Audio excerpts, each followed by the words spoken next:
읽어 주신 말씀은 에베소서 1장 신약성경 311쪽 에베소서 1장의 말씀을 우리 드라마 바이블로 먼저 읽고 하나님 말씀 나누도록 하겠습니다. 에베소서 제1장. 하나님의 뜻으로 말미암아 그리스도 예수의 사도된 바울은 에베소에 있는 성도들과 그리스도 예수 안에 있는 신실한 자들에게 편지하노니, 하나님 우리 아버지와 주 예수 그리스도로부터 은혜와 평강이 너희에게 있을지어다.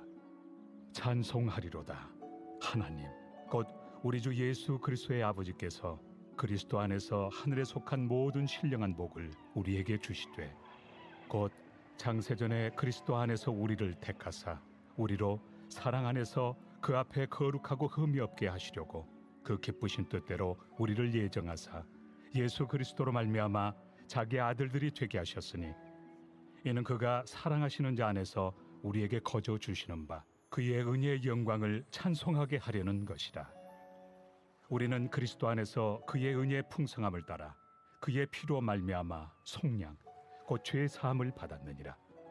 이는 그가 모든 지혜와 총명을 우리에게 넘치게 하사 그 뜻의 비밀을 우리에게 알리신 것이요, 그의 기뻐하심을 따라 그리스도 안에서 때가 찬 경륜을 위하여 예정하신 것이니, 하늘에 있는 것이나 땅에 있는 것이 다 그리스도 안에서 통일되게 하려 하심이라. 모든 일을 그의 뜻의 결정대로 일하시는 이의 계획을 따라 우리가 예정을 입어 그 안에서 기업이 되었으니, 이는 우리가 그리스도 안에서 전부터 바라던 그의 영광의 찬송이 되게 하려 하심이라. 그 안에서 너희도 진리의 말씀 곧 너희의 구원의 복음을 듣고 그 안에서 또한 믿어 약속의 성령으로 인치심을 받았으니, 이는 우리 기업의 보증이 되사 그 얻으신 것을 속량하시고 그의 영광을 찬송하게 하려 하심이라.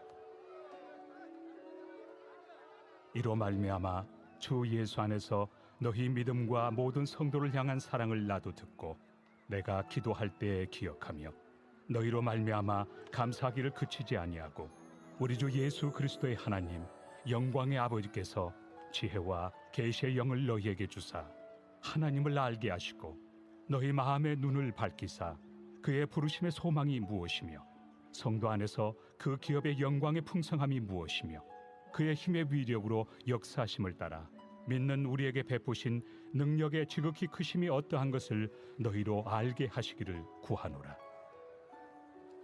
그의 능력이 그리스도 안에서 역사하사 죽은 자들 가운데서 다시 살리시고 하늘에서 자기 오른편에 앉히사 모든 통치와 권세와 능력과 주권과 이 세상뿐 아니라 오는 세상에 일컫는 모든 이름 위에 뛰어나게 하시고, 또 만물을 그의 발 아래 복종하게 하시고 그를 만물 위에 교회의 머리로 삼으셨느니라. 교회는 그의 몸이니 만물 안에서 만물을 충만하게 하시는 이의 충만함이니라. 아멘. 먼저 교회 소식 한 가지 전하면, 내일과 모레 양일간에 걸쳐서 올해 새벽 기도는 명절을 맞아서 각자 개인적으로 기도하는 시간을 갖게 됩니다. 이 점 이해해 주시고 또 함께 계속해서 기도해 주시기를 부탁드립니다. 오늘부터 우리는 에베소서의 말씀을 살펴보려고 하는데요, 잘 아시는 것처럼 에베소서의 말씀은 저자는 당연히 바울입니다. 바울이 61년 로마 감옥에서 구금된 이후에 63년까지 약 이 3년의 시간 동안 에베소서, 빌립보서, 골로새서, 빌레몬서 이 4개의 성경을 썼습니다. 그리고 이 서신들은 보통 옥중 서신으로 불리는데, 왜냐하면 감옥에서 썼기 때문이죠. 이후에 바울은 67년에서 68년 사이에 로마 감옥에서 순교했다고 알려져 있습니다. 쉽게 말하면 61년부터 68년까지 그 7, 8년 기간 동안 감옥에 투옥돼 있으면서도 교회 밖에 있는 성도들을 위해서 계속 편지를 썼고, 그 뒤에 감옥에서 그의 삶을 마감하게 되었다는 겁니다. 그와 같은 상황을 갖고 에베소서를 살펴보게 되면, 사실 에베소서를 알려면 에베소 지역이 어떤 지역인가를 간단하게 알아야 되는데요, 에베소는 항구 지역에 있습니다. 올해 우리가 이제 4월 달에 튀르키예 또 그리스 지역 성지순례를 가보면 알겠지만 항구 도시입니다.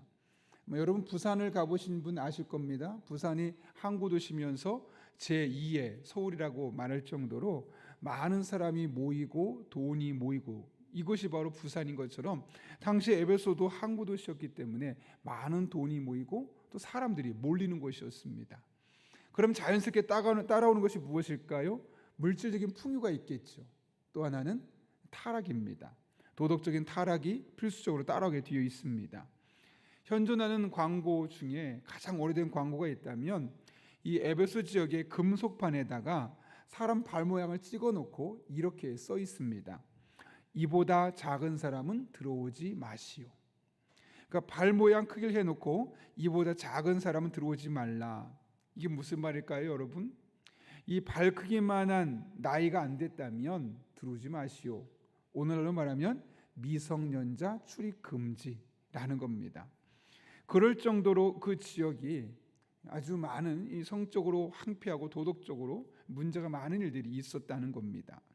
그런데 참 공교롭게도 이 문제가 많은 이보다 작은 발을 가진 사람은 들어오지 마시오라고 했던 그 도시의 바로 건너편에 무엇이 있었냐면 사도 바울이 2년 동안 복음을 전하고 사람들에게 말씀을 가르쳤던 두라노 서원이라는 곳이 있었습니다.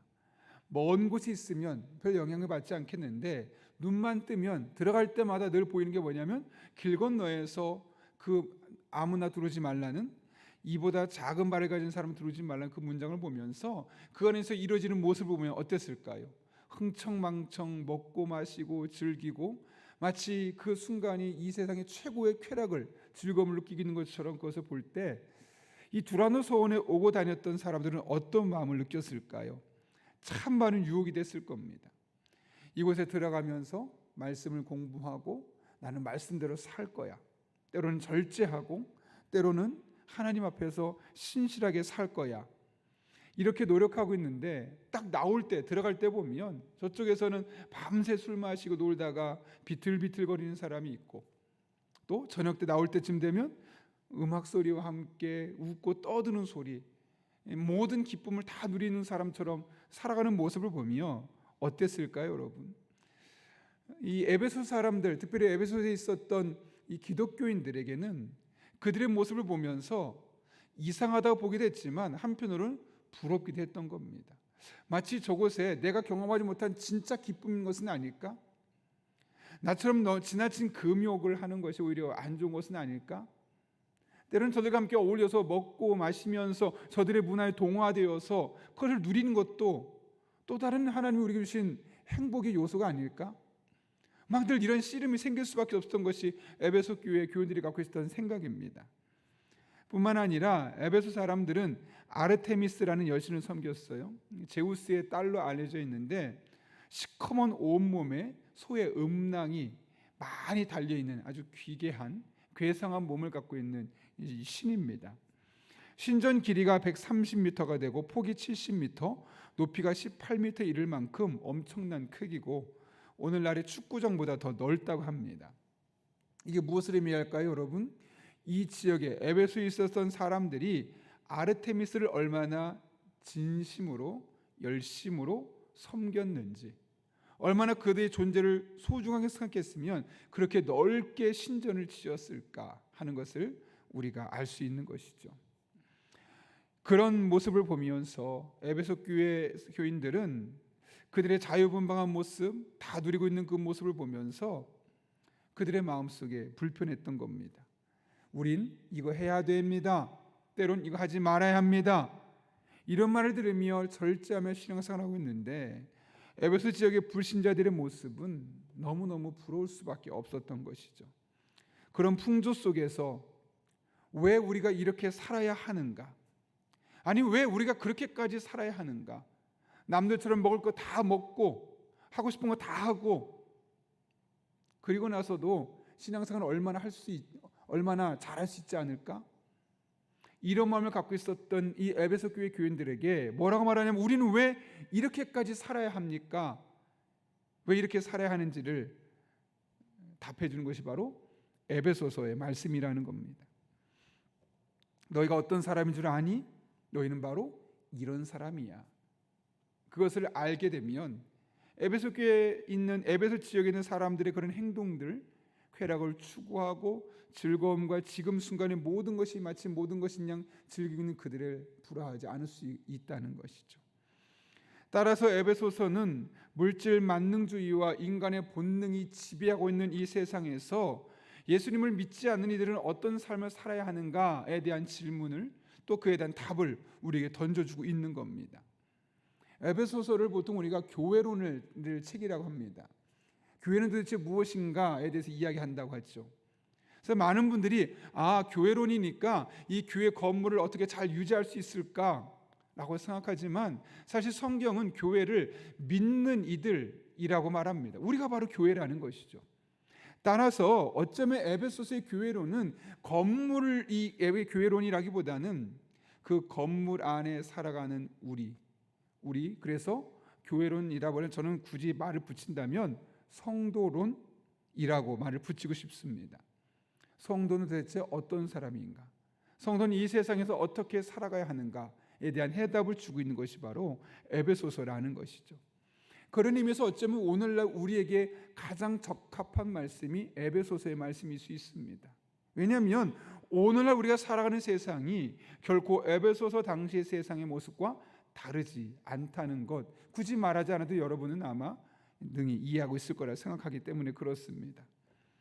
그런데 이런 에베소서를 바울이 어떻게 시작하고 있습니까? 1절 보면 하나님의 뜻으로 말미암아 그리스도 예수의 사도된 바울은 이라고 말합니다. 여기 자신의 사도성을 이야기하면서 하나님의 뜻으로 말미암아라고 이야기하고 있습니다.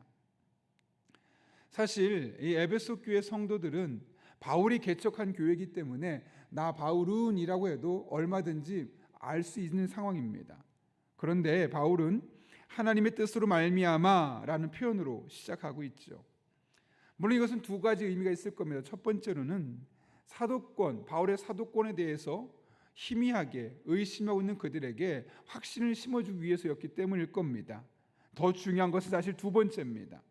바울은 자신이 사도가 되었다는 것을 하나님의 뜻이라는 것을 확신하고 있었던 것이죠. 따라서 하나님의 뜻으로 사도된 바울은 이것을 다른 말로 하면 사람들에게는 나 이런 사람입니다 라고 말하긴 하지만 또 한편으로는 스스로에게 대해서 넌 이런 사람이야 라고 말하는 것과 같다는 것이죠. 여러분, 사도 바울이 자신이 하나님의 뜻으로 사도가 되었다는 사실을 확신하기까지 얼마나 많은 고민이 있었을 테고 얼마나 많은 기도를 했을 테고 얼마나 많은 시간과 에너지를 쏟아부었을까요? 저는 이 부분을 분명히 이해할 수 있는 게 제가 신학대학원에 지나갈 때 과연 이 길을 가야 되나 말아야 되나 거의 1년 동안 씨름했던 것 같습니다.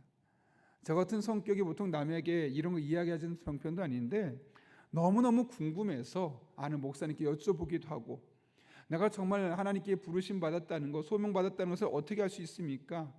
심지어 제가 극동방송에 전화를 해서 용현이라는 그 시인 목사님에게 전화를 했습니다. 사실 제가 신학을 해야 되겠다는 마음이 있는데 이것이 하나님의 뜻인지 제가 그냥 하고 싶은 것인지 모르겠습니다. 그랬더니 그분이 이렇게 한번 확인해 보십시오. 근데 그렇게 듣고 나서도 모르겠는 겁니다. 계속 기도하고 씨름하고 고민하고 내가 정말 이 길을 가는 게 맞나 틀리나 하다 결국에는 한 형님을 따라서 그 형님 친척집에 갔다가 식당에 써 있는 여러분들 아실 수 있는 여호수아 1장 9절 말씀 보면서 마음에 확 오는 겁니다. 내가 너를 그렇게 불렀으니 네가 어디로 가든 내가 너와 동행할 것이다. 그런 마음을 주셔서 확신할 수 있게 되었고 내가 목회자의 길을 가는 것이 하나님의 뜻 가운데 주어진 것이구나 를 알게 되었던 거죠. 그런데 이것이 너무너무 유익한 게 뭐냐면 중간에 신학을 그만두고 싶었던 일이 있었겠습니까? 없었겠습니까? 여러 차례 있습니다. 남들보다 부족한 모습을 볼 때마다 내가 정말 이대로 계속해도 되는가? 또 인간적인 본능이 계속 올라올 때마다 이런 모습으로 내가 과연 목회할 수 있을까? 계속 그런 고민이 생길 수밖에 없는 상황이 오지만 하나님의 뜻으로 내가 목회자의 길을 들어섰다는 마음이 드니까 그런 것들을 이겨낼 수 있었고 그럼 이 상황에서 내가 어떻게 더 잘할 수 있을까를 고민하게 되는 겁니다.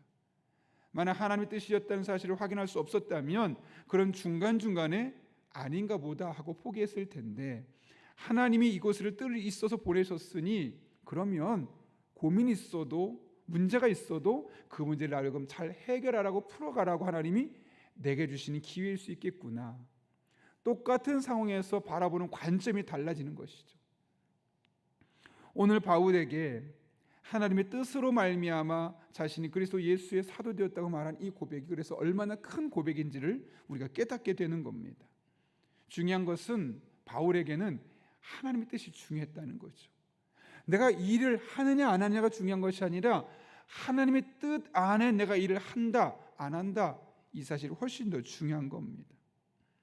그래서 그 또한 하나님의 뜻으로 내가 사도가 되었다는 사실을 아니까 여러 번 죽을 뻔했음에도 불구하고 그 길을 마다하지 않고 갈 수 있었고, 오히려 하나님 앞에 담대하게 헌신하기 위해서 더 많이 기도하고 더 성령 충만한 사람이 되어서 성령의 은사에 대해서 말하고 성령의 열매에 대해서 말하고 또 기도에 대해서 말할 수 있는 그런 영적으로 큰 사람이 될 수 있었던 것이죠. 그렇다면 여러분, 우리는 어떻습니까? 우리는 우리들의 삶에서 하나님의 뜻을 먼저 구합니까? 아니면 내 결정과 내 판단이 앞장서 있습니까?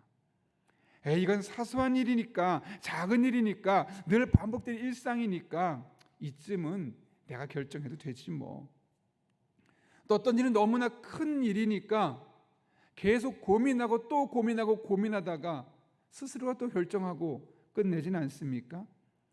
사소한 것은 사소하기 때문에, 중요한 것은 너무 중요하기 때문에 이 모든 일의 끝에 보면 결국 나의 결정이 달려있는 거죠. 물론 최종적인 결정은 내가 내리는 것이지만 그 최종적인 결정을 내릴 때까지 이것이 하나님의 뜻이다, 하나님의 뜻이 바로 이곳에 있다라는 그런 분명한 확신이 있을 때 그런 행동을 취하는지 아니면 그냥 내가 하고 싶은 대로 혹은 본능대로 하는지 우리에게 너무나 중요한 대목입니다. 우리들의 삶에 하나님의 뜻이 이루어지는 순간은 도대체 언제일까요? 열심히 사는 것 중요합니다. 그러나 하나님의 뜻을 구하고 하나님의 뜻대로 살아가는 것은 더 중요합니다. 우리가 이 세상에 존재하는 것, 내 뜻을 이루는 것이 아니라 나를 통해 하나님의 뜻을 이루기 위해 존재하는 것입니다. 그리고 그럴 때 우리 안에 기쁨과 만족과 행복도 충만하게 다가오는 것이죠.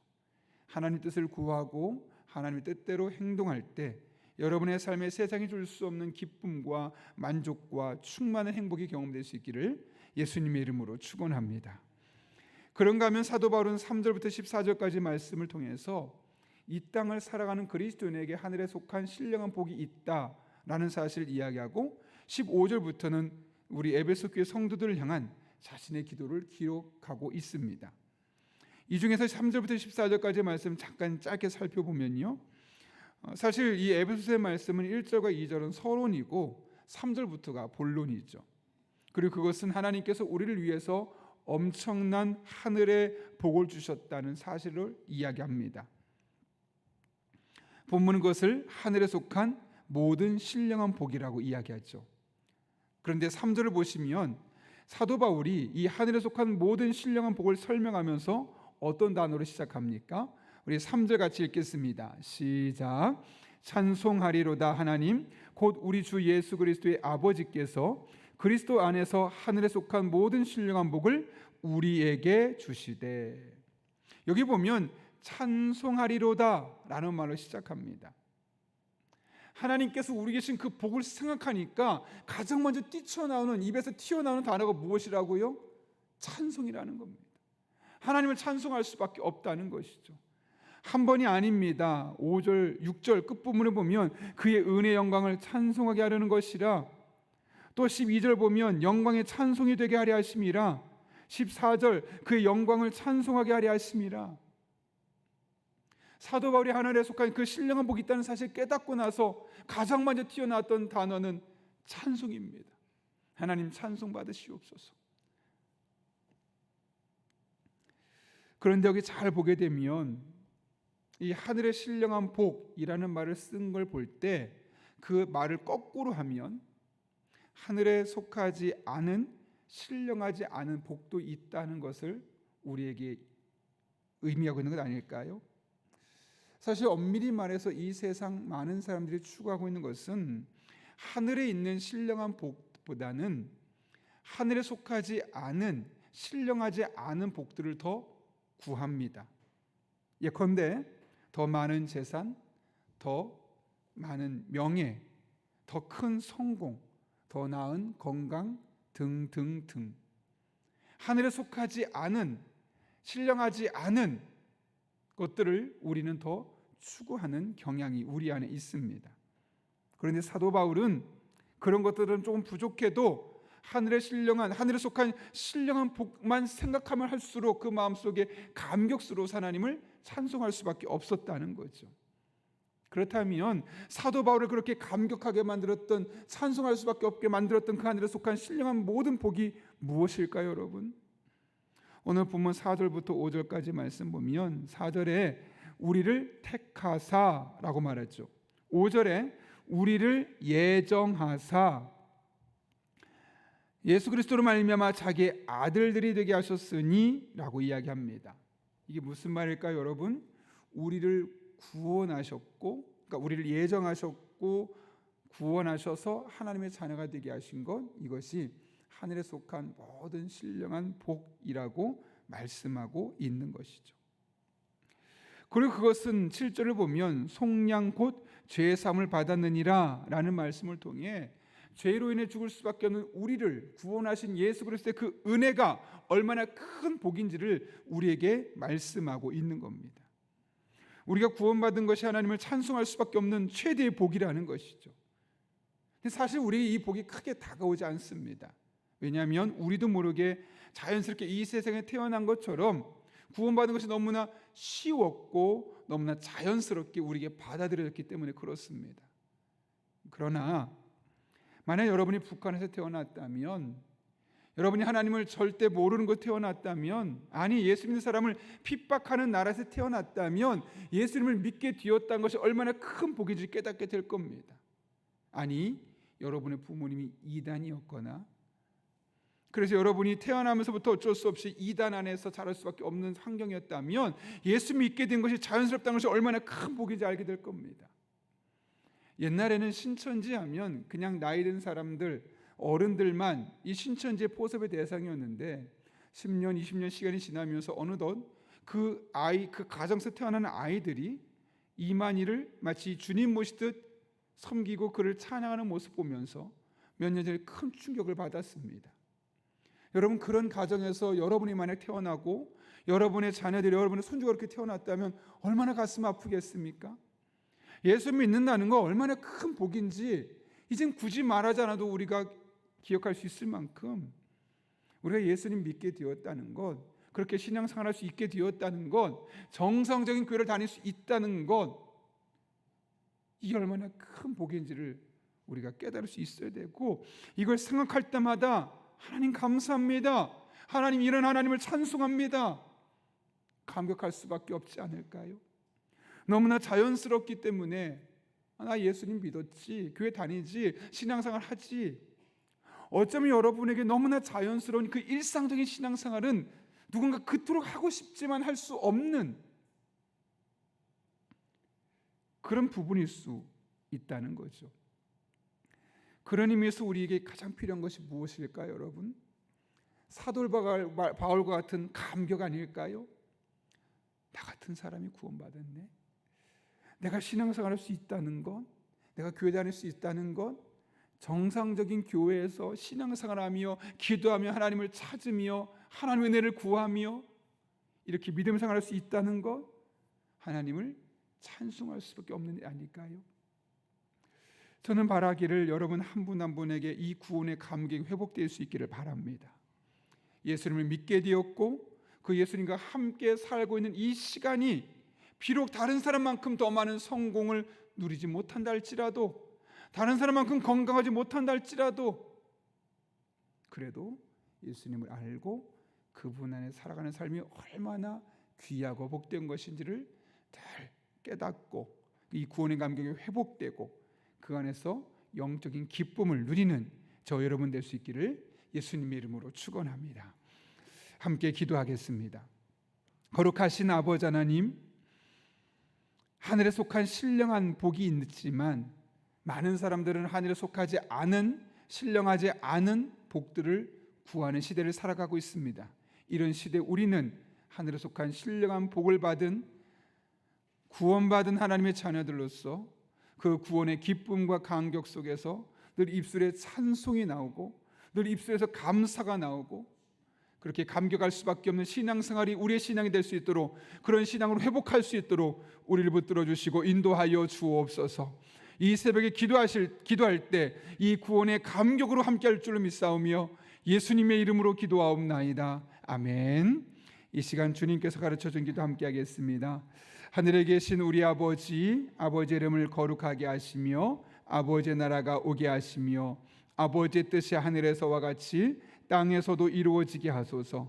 오늘 우리에게 일용할 양식을 주시고 우리가 우리에게 잘못한 사람을 용서해 준 것 같이 우리 죄를 용서하여 주시고 우리를 악에서 구하소서. 나라와 권능과 영광이 영원히 아버지의 것입니다. 아멘. 우리 이 시간 함께 기도하실 때 오늘 말씀처럼 하늘에 속한 신령한 복으로 우리가 감사할 수 있도록, 찬송할 수 있도록, 감격할 수 있도록 우리의 신앙을 다시 회복시켜 달라고 기도합니다. 한 걸음 나아가 오늘 말씀, 공통된 말씀을 붙들고 성령으로 충만케 하시고 마땅히 기도할 바를 알게 하시고 이를 통해 모든 것을 합력해 선을 이루시는 하나님을 경험할 수 있게 달라고 우리의 가정을 위해 기도합니다. 내일과 모레 양일간 개인적으로 기도할 때 그 기도가 식어지지 않게 하시고 뜨겁게 하나님을 찬송하며 기도하는 우리들 되게 도와주시며 명절을 맞아 가족들이 모일 때 그 가족에 무너졌던 가족, 깨졌던 가족들이 다시 회복되는 놀라운 은혜를 경험할 수 있게 달라고 우리 교회가 하나님의 은혜 가운데 든든히 세워지게 해 주시고 이 땅에 하나님 나라의 문화를 만들어가는 주님의 교회가 될 수 있게 달라고 기도합니다. 생육하고 번성하라는 주님의 명령을 따라 이 땅의 저출산 문제가 해결되게 하시고 다음 세대를 세우는 일에 좋은 정책을 내는 그런 지혜를 우리 지도자들에게 달라고, 또한 여러분이 가져온 기도 제목과 여러분의 기도가 필요한 분들을 위해서 또 몸이 아픈 분들, 치료가 필요한 분들 여호와 앞에 하나님 함께 해달라고, 또 작정하며 기도하는 분들 그 작정하는 기도 제목 가운데 하나님 함께 해주시고 하나님의 살아계심을 경험하고 간증할 수 있게 해달라고 이 시간 사모하는 마음으로 함께 기도하겠습니다. 거룩하신 아버지 하나님, 오늘도 우리를 주님 전에 불러주시고 깨어 기도하게 하시는 은혜 감사합니다. 이 새벽에 기도하며 나갈 때 성령으로 충만하게 하시고 하나님 은혜가 부어지게 도와주시고 하나님 주시는 기뻐하는 모습으로 언제나 나아갈 수 있도록 힘과 능을 주시고 성령 충만한 가운데 하나님 아버지의 마음으로 나아갈 수 있도록 우리 성도들에게 은혜를 베풀어 주옵소서. 하나님 특별히 오늘 말씀을 기억하며 우리들에게 이 세상에 속한, 하늘에 속하지 않은, 신령하지 않은 복이 있음을 깨닫고 우리 늘 하나님에 속한 신령한 복을 우리에게 주어졌음을 깨달으며 그 안에서 하나님 앞에 믿음 생활하고 감격스러운 삶을 살아갈 수 있도록 우리의 일상 가운데 친히 함께해 주시옵소서. 삶의 순간순간은 하나님을 바라보게 하시고 하나님만 의지하게 하시고 하나님만 붙들게 하시고 하나님 앞에 영광을 드릴 수 있는 그런 믿음의 사람들을 세워지게 하여 주옵소서. 이 새벽 성령으로 충만하길 원합니다.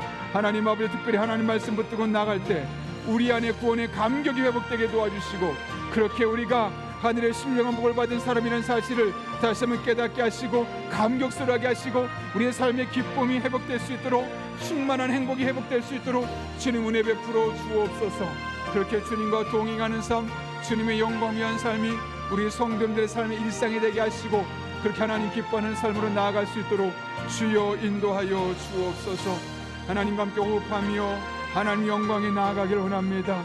주님께서 친히 함께하여 주셔서 우리들의 삶을 새롭게 해주시고 하나님 아버지 기뻐하는 삶을 살아낼 수 있도록 아버지 하나님 복의 복을 다하여 주시며 은혜와 능력으로 친히 역사하여 주옵소서. 주님, 이 새벽에 간절한 기도 제목이 있어 하나님 앞에 작정하며 기도하는 손길들이 있습니다. 그 기도 많은 마음을 주님께서 알고 계십니다.